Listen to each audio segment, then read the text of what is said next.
Welcome to another episode of The Bump That Goes in the Night with Jose Robles. Hola. So, Jose, on this fill in the blank, we're going to focus on the Boogeyman. Boogeyman. What comes to your mind when I say the Boogeyman? I'm not talking about a friend that picks your boogers. Some like monsters under your bed comes out and Grabbing your feet. yeah, he kills you when you turn off your lights and you gotta like jump up before you get to your bed so he doesn't get you right under. The floor is lava, but this time you Pretty have a little bastard under your bed. That's right. That's right. Well, the Boogeyman, also spelled Boogeyman with the exact definition of booger, also known as the Bogeyman, the Boogie Monster, or Boogeyman, is a mythical creature used by adults to frighten children into good behavior. The Boogeyman has no specific appearance, and conceptions vary drastically by household and culture, but is commonly depicted as a masculine or androgynous monster that punishes children for misbehavior. Boogeymen may target a specific act or general misbehavior, depending on what purpose needs serving, often based on a warning from the child's authority figure. The term Boogeyman is sometimes used as a nonspecific personification or metonym for terror, and in some cases, the devil. The fact that the Boogeyman was created to frighten children into good behavior.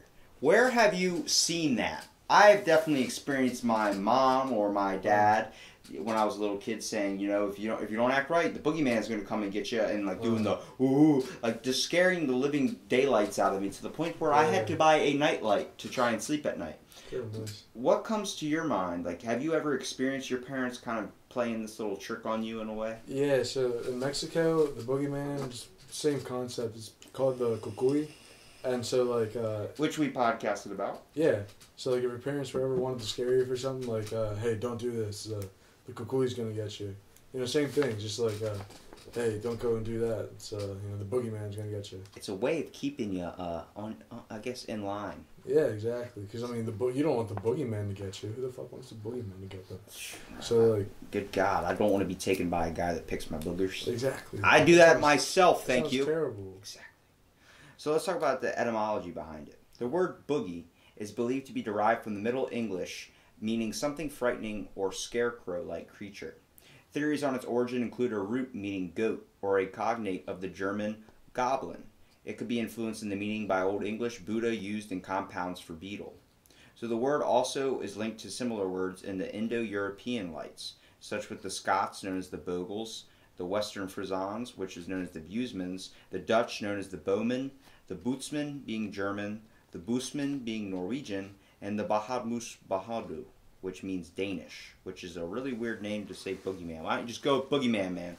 But it's used throughout many different cultures as a different scare tactic, going under different profiles or different names, but kind of resembling the same kind of, I guess, point across is it, being to scare children into kind of a submissive way. Yeah.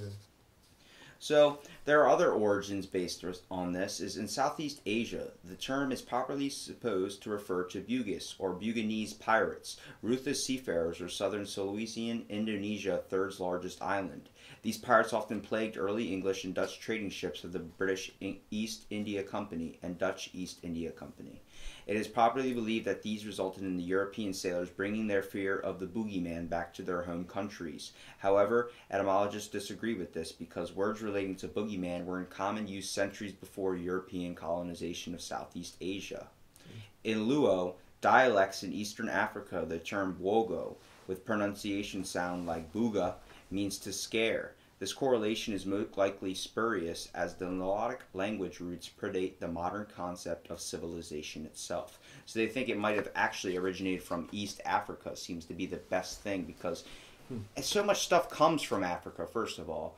It wouldn't be out of the realm of possibility that maybe a Boogeyman or a type of word that would resemble such a scary force come over. Shit. Do you believe there's an actual Boogeyman out there? I mean... Or do you think it's just a scare tactic? Who knows, man? It might be some supernatural shit. Well, I mean, there could be plenty of Boogeymen, actually. There could be just one Boogeyman. I think people can turn into Boogeymen. You think? You know what I mean? Like, you need a certain amount of light. You need a certain amount of food. You need a certain amount of things. How much until someone lives in complete darkness for so long, doesn't cut their hair or nails, doesn't brush their teeth, doesn't do anything of this sort, and next thing you know, they become literally a real Boogeyman. Like, long nails, you know, disgusting features and like this. Like if you don't get enough vitamin D, you don't get any of that, your body's going to really be starting to go through some trouble, and it's going to look like non-human. And that's a lot what gets mixed up with these types of like cryptids and things of this sort. Someone goes, I saw a monster, and then like, I could just be a guy that has been living in a cave for 30-something years and decides, like, I'm just going to go batshit crazy and start eating all the neighborhood pets.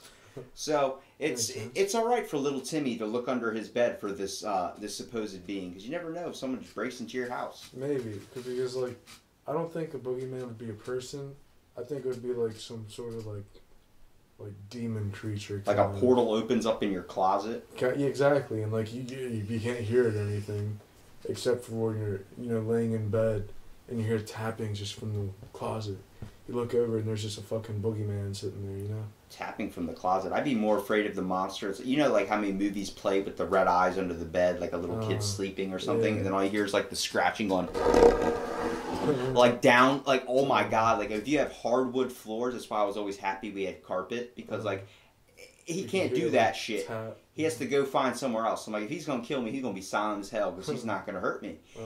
But if you got hardwood floors and you're a kid, just the creaks and moans when you're trying to sleep, and the fact that it can affect a kid in such a powerful way to the point where they can't get sleep. Exactly. Like you have to get a nightlight. Like I was embarrassed by that, but I mean I'll still rock a nightlight to this day if I get scared enough. But understandable. Kids have a wild imagination. And whether you want to be the parent that plays on its imagination in the fun way or pranking way, like saying the boogeyman's going to come and get you just to keep your kid in line because he ate 2 boxes of animal crackers and won't sit down for 5 minutes. But you should be more passionate towards their creative minds and realize that if you create something that you might not be afraid of, and something as impactful as this image we're looking at of just a monster coming out of a closet, like... Well, can I like add something to that? Go ahead. Alright, so like... I feel like a boogeyman from each person's perspective can be whatever they want to be. Because, like, a boogeyman scares what? Mostly children, right?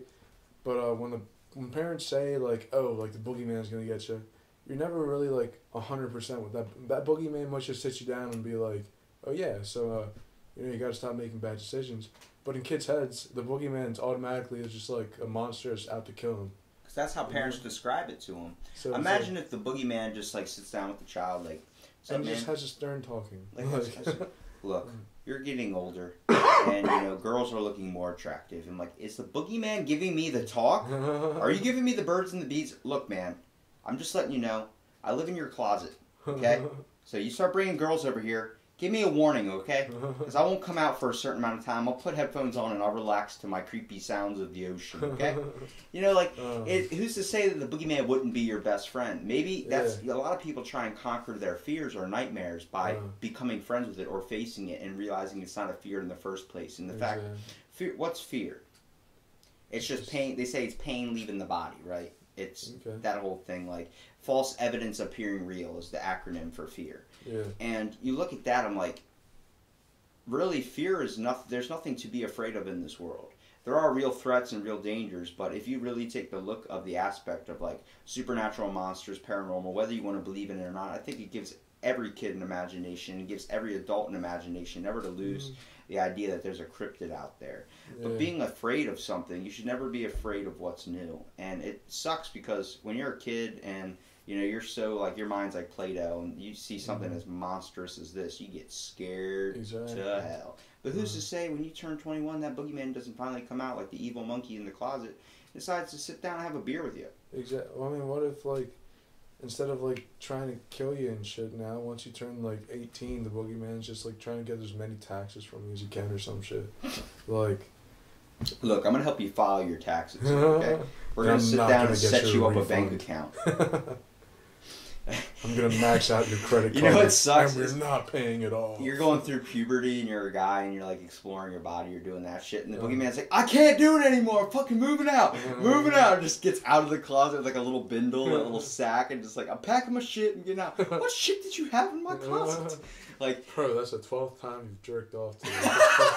Like, fucking stop. Like, I'm done. You're a fucking monster. I'm trying to scare you. You're the monster. So it's been used commonly in other cultures, like you were saying in Mexico with the El Cucuy, where the boogeyman-like beings are almost universal, common in the folklore of many countries. So there's the sack man. So in many countries, the boogeyman variant is portrayed as a man with a sack on his back who carries naughty children away. This is true for many Latin countries such as Brazil, Portugal, Spain, and other countries of Spanish America, where he is referred to as El Hombre del Costa. Is that how you say it? Sounds like it, yeah. El Hombre de Saco. El Hombre. El Hombre de Saco. See, that's what's awesome about having, someone that knows actual Spanish. So I'm not sitting here butchering the language like the sack man butchers these countries. So all the references to it mean sack or bagman. And its similar legends are also very common in Eastern Europe with Bulgarian Torbalan, which means sack man, as well as in Haiti and some other countries in Asia. So then we go down to Mexico. The El Cucuy is a monster common to many Spanish-speaking countries. In Spain, parents will sing lullabies or tell rhymes to children, warning them if they do not sleep, the El Cucuy will come to get them. The rhyme originated in the 17th century and has evolved over the years, but still retained its original meaning. Now, have you ever experienced a lullaby from your parents about an El Cucuy? Never a lullaby, just kind of like intimidation tactics. Hey, Jose, eat your food or the El Cucuy's going to come and get you. Shit like that. That's some sad stuff, man. I've never gotten, like a rock-a-bye baby in the cuckoo's arms. Like, if you're not quiet, they'll kill you. Okay, so, and then we look at the derivative of the word coconuts, meaning like Spanish cocoa, received the name because the hairy brown face created by the coconut shell, 3 indentations reminded the Portuguese sailors of cocoa. Latin America also has El Cucuy, although its folklore is usually quite different, commonly mixed with native beliefs and because of cultural context, sometimes more related to the boogeyman of the United States. However, the term El Coco is used to describe in Spanish-speaking Latin American countries such as Bolivia, Colombia, Guatemala, Peru, Mexico, El Salvador, Honduras, the Dominican Republic, and Venezuela. Although it is more usually known as El Cucuy, like we say, which is the proper pronunciation, but some people call him El Coco. El Coco? Because it's spelled C-O-C-O or spelled C-U-Y. C-U-C-O. And then it's spelled multiple different ways depending on where you come from. Mexican being spelled El Cucuy, like how you say it, and then someone from Puerto Rico calling it El Coco. Or as Americans would use it. That makes sense. I mean, it's different dialects and stuff, so... Well, and then Americans turn it in with the Y because that's how that's when they say it, it sounds like that. So like, oh, this is how you spell it. So it's basically a small humanoid with glowing red eyes that hides in closets or under the bed. Some lore has him as a kid who was the victim of violence and now he's alive, but he is not. Medrano said, citing Xavier Garza's 2004 book, Creepy Creatures and Other Cucuys. So a small child. The Brazilian folklore, a similar character, cuckoo, is depicted as a female humanoid alligator. There's a famous lullaby sung by most parents to their children that says that the cuckoo will come to get them if they do not sleep. Just as in Spain, the cuckoo is also a character of Montero's Labatos Sete do Pecapau Armaleo, a series of short novels written for children which contain a large number of characters from Brazilian folklore. I don't care if you're Mexican, I don't care if you're white, I don't care if you're black, I don't care who you are. That was a hard-ass word to try and pronunciate, and I'm glad I did my best on that because it sounded correct. Okay. So, the babu, the babo. Let's go with babo, it sounds nicer. Okay. So, in the countries of Central and Eastern Mediterranean, children who misbehave are threatened with a creature known as the babo. Or, in Italy, the babo in Romania means bao bao. It is also called the Olumo Nero, which means black man. So in Italy, he is portrayed as a tall man wearing a heavy black coat with a black hood or hat which hides his face. Sometimes parents will knock loudly under the table pretending that someone is knocking at the door and say something like, "Here comes El Nero. He must know that there is a child here who doesn't want to drink his soup." Are you telling me I don't eat my chunky Campbells? This little bastard's coming to kill me? Oh, you hear that? What's that mysterious tapping at my chamber door? I don't know. It must be the babo coming to... I don't know, cause... Did you eat your soup? No, I didn't take a cream soda. Oh my god. Fuck. Not the cream soda. Oh, look. Shit. He's gonna open one in a minute, sorry. Bad. Well, like, you look at that stuff, and it's like, the fact that, I mean, I guess the parents sing it as a joke, but the fact that they have a lullaby which translates to lullaby Lola, oh, who do I give this child to? I will give him to the boogeyman who's going to keep him for a whole year. And it's that basically the what they call the black man, this guy in his black coat and black hat, he's not supposed to eat or harm the children, but instead take them away to a mysterious and frightening place. That's supposed to scare the living daylights out of them to where they perform to what the parents want out of the child, to be submissive. Where, in Baltimore? This is in freaking Mediterranean, bro. Like, this is ridiculous, dude. That's nuts. The equivalent of the boogeyman in Greece is typically he is said to be hiding under the bed, although the details of his stories are adapted by the parents in a variety of ways. And then also Egypt is also depicted as a night creature dressed in black who haunts children that misbehave. And then obviously in German folklore he has the looks of a devil, red eyes, long fingernails, and like kind of what we see in movies getting played around. I think that's probably the most scariest one, because like a lot of people are religious, and you look at the devil being this threatening, opposing just creature. If you give any monster or cryptid this type of folklore, any type of that characteristics, you're immediately scaring the living daylights out of most of the population that's on in America, at least. So throughout many countries, it's visible everywhere. And then I also printed out a little bit of stuff off the Mythical Creatures and Beasts website. Now, I am actually a member of this site. They're basically cryptozoologists and these types of people that believe in mythical folklore, and this is their description of the Boogeyman. Okay. So, his features, the Boogeyman, aka Bogeyman, or Boogeyman, as ever you would prefer. His features, shadows that take on a shape of a feared monster. His source is European and American folklore, and his habitat, where children sleep. So, the Boogeyman can be described in many countless ways. He can be whatever one fears the most and keep them from getting a good night's sleep. This nasty monster has been known to terrorize and kidnap misbehaving children. He only appears when the subject is all alone in a darkened room, waiting to pounce as soon as the victim falls into deep sleep. He can hide in the closet, under the bed, or in a pile of dirty laundry. Okay, hold on. If you're a kid going through puberty and you have a pile of dirty laundry, I don't think the Boogeyman is hiding in there. You might want to stay away from the socks. Why are they stuck together? The messier the room, the more places he can take cover. Oh my God, that gives a whole idea just to clean your room. Literally. Good thing I keep my room clean. I vacuum that shit. Where are you hiding? Under the carpet? Not today. Okay, so the wind, moonlight, and other streetlights could be blamed for the scary moving shadows appearing about in one's room. I have witnessed that when I was a child. Shadows. I had my window a little bit open, or I had my shades a little bit open, and the street lights, when I lived in like a small town and everything like that, and looking at my bed and trying to create shadow puppets, and these like types of objects in my room lined up a perfect way with how the moon was angled or the street lights were angled, and next thing you know, it was creating a monster on the side of my wall, and I was like, oh my God, and I was afraid. Like, just those little things, like, you're so young, you're so, like, your mind's like Play-Doh. Your imagination runs wild, dude. You can take that Play-Doh and freaking slam it on the ground. Next thing you know, you're all over the place. Literally. So, also, what is that scratching at my window? Are those beady eyes staring at me? Did I hear footsteps under my bed? Why is the handle of the closet door turning? Who is breathing so loud? Thump! What just fell? Why is it so silent now, and why am I being watched? So many noises, sounds, and shadows. There is someone else in my room. What could they want? How could the closet door now seem ajar when just moments ago it was fully closed? This can drive someone to experience many sleepless nights, and perhaps drive them to clean up their rooms and possibly forget the idea of running away in the middle of the night, keeping children safe in their homes, and also submissive to their parents. You know, if your room's fucking like haunted like that, I'd kind of say that kind of puts in the idea of running away. $5 to clean my room, and don't scare the living daylights out of me. That's all we have to do. We don't have to talk about the Boogeyman. We don't have to go down that road. No, fuck the Boogeyman. We can take like $5. Yeah. In a little kid's world, I can get you like 4 whole candy bars. Like, that's like pretty insane. Yeah. Like, seriously, like, you don't want me to sleep? All right, then. I'll learn to try and get some sleep after eating 5 bars of candy. Like, exactly. It's not hard, man. No. Seriously. Don't scare the living daylights out of me just because you want me to do my laundry and stuff, you know? Exactly. I'll eventually start to do it when I realize I have nothing clean to wear. You can only turn a pair of underwear inside out so many times until eventually it gets through like 5 days of the week. You're like, all right, new pair.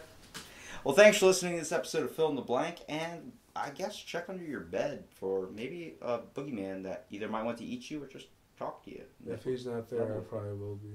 Yeah. Jose will be under there. You know, he'll be there to tell you about the birds and the bees. Exactly. And also what creeps in the closet at night. Keep your socks clean.